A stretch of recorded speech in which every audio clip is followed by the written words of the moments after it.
Halo, ketemu kembali dengan saya tim support dari Inspirasi.biz. Pada video ini saya akan menjelaskan tentang cara untuk membuat transaksi penjualan kredit. Oke, kita mulai saja. Untuk mulai penjualan, bisa pilih menu penjualan ini, kemudian penjualan lagi. Nah, setelah tampil daftar penjualan, kita klik tombol tambah. Baik, pertama-tama kita harus isi dulu pelanggannya. Bisa dipilih atau diketik dengan kata kunci atau menekan tombol cari ini ya. Oke, pastikan Anda sudah memilih pelanggannya. Kemudian pilih sales jika ada salesnya, jika tidak bisa dikosongkan. Setelah itu pilih ini ya, jenis pajaknya. Kalau ada pajaknya, bisa pilih non, include atau exclude. Untuk non tanpa pajak, include adalah pajak barang itu sudah termasuk pajak, kemudian exclude barang belum termasuk pajak, nanti pajaknya ditambah belakangan pada bagian ini. Oke, pertama kita pilih non. Setelah itu pilih barangnya, barang mana yang dijual atau dibeli oleh pelanggan. Misalnya kita pilih ini, masukkan jumlah penjualannya. Oke, satuannya bisa dipilih jika ada. Kemudian untuk harga, di sini bisa diubah pada saat membuat transaksi, atau harga ini juga bisa dikunci sesuai dengan kebutuhan ya nantinya. Kemudian untuk diskon bisa diisi langsung ini berupa persentase, misalnya ada diskon 3%, maka akan keluar seperti ini.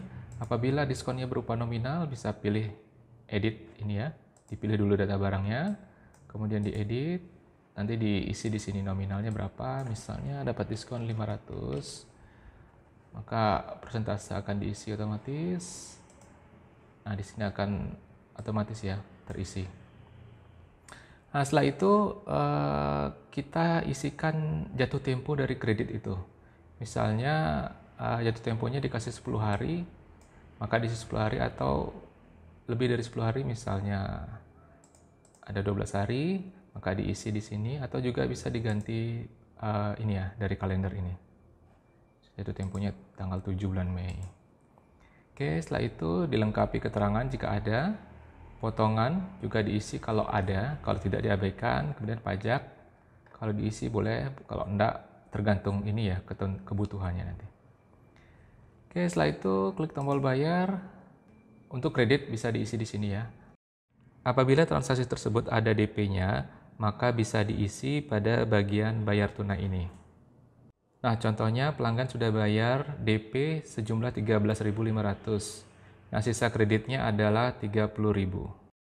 Baik, setelah diisi, Anda bisa memilih simpan atau simpan plus cetak jika ingin mencetak nota transaksi penjualan tersebut. Kemudian klik print. Nah, berikut ini adalah bentuk nota cetakannya ya. Untuk cetak ke printer di sini, diklik ini, di print, kemudian di cancel jika batal. Oke, selanjutnya kita akan cek di daftar penjualan apakah sudah masuk. Oke, ini sudah masuk.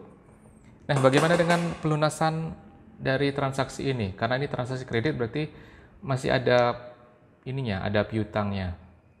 Untuk pelunasannya, Anda tidak bisa melakukan edit di sini, tidak boleh ya. Tidak boleh mengubah apa yang ada di sini pada saat ini, tidak boleh ya. Misalnya di tombol bayar ini diisi full, tidak boleh. Jadi kita harus isi atau kita harus melakukan pelunasan dari ini menu pembayaran piutang. Kemudian pilih daftar pembayaran. Kemudian di sini kita buat baru. Nah, pilih pelanggan tadi yang mengutang tadi. Tadi kan ada, kalau tidak salah itu Gunawan namanya. Kemudian pilih cara bayarnya. Saya contohkan adalah pembayaran tunai. Kemudian pilih akunnya. Ini akun dana itu masuk kemana. Kalau kas kecil, kita pilih kas kecil. Kalau dia pelanggannya transfer, kita pilih bank-bank yang tersedia. Contoh, masuk ke kas kecil, kemudian input jumlah bayarnya. Kalau kita isi 30.000 berarti ini sudah dilunasi artinya. Oke, setelah itu klik tombol simpan di sini. Simpan. Nah, simpan data berhasil, ini berarti transaksi sudah dilunasi. Oke, kita kembali. Nah, ini daftar pembayarannya. Oke, kembali lagi ya. Sampai di sini dulu untuk tutorial cara membuat transaksi penjualan kredit. Terima kasih telah menonton.